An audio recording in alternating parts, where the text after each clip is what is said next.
Autrefois, une race de chasseurs exceptionnels, les Bayas, chassaient le python d'une façon tout aussi extraordinaire, en employant un appât humain. Il arrive que les hommes de Mbao aient eux aussi recours à cette technique.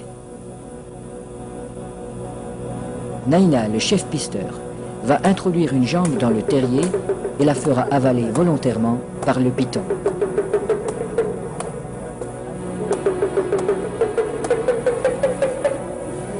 Il est indispensable de posséder le remède qui a été fourni par le sorcier.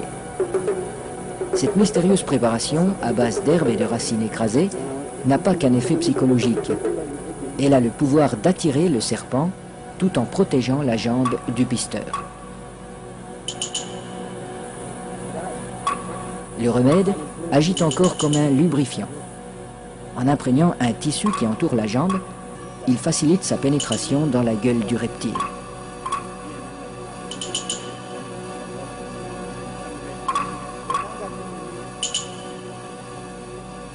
La jambe appât restera en principe intacte, car le python avale simplement cette proie qui vient à lui.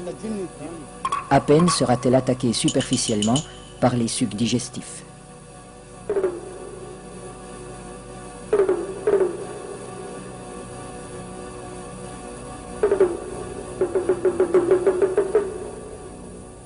Cette chasse n'est pas sans risque. Un python particulièrement puissant pourrait entraîner l'homme dans son repère.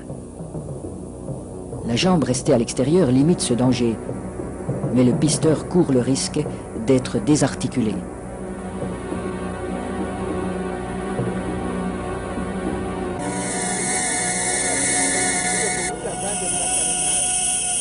Pour rendre l'attente moins pénible, mais aussi faciliter le glissement des corps de l'homme et de l'animal, on place des feuilles fraîches sous le pisteur.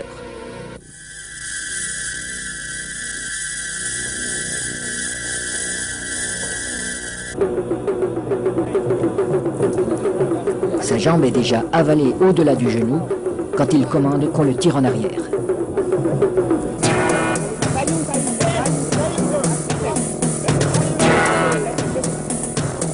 Refusant de laisser échapper sa proie, le python apparaît.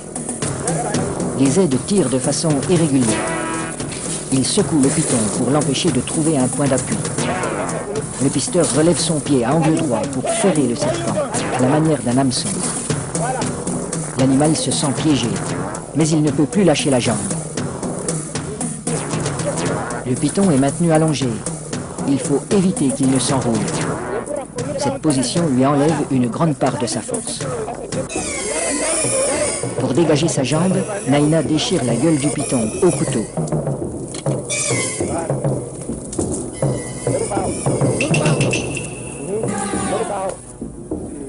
Puis, il lui tranche la tête.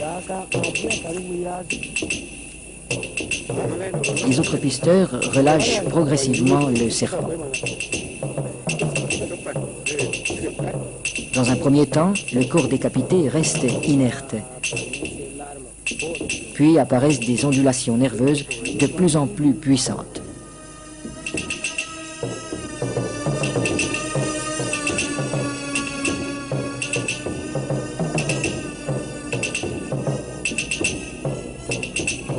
Il bougera ainsi pendant près d'une heure, prenant presque des positions d'attaque comme s'il cherchait toujours, au-delà de la mort, à menacer ses assaillants.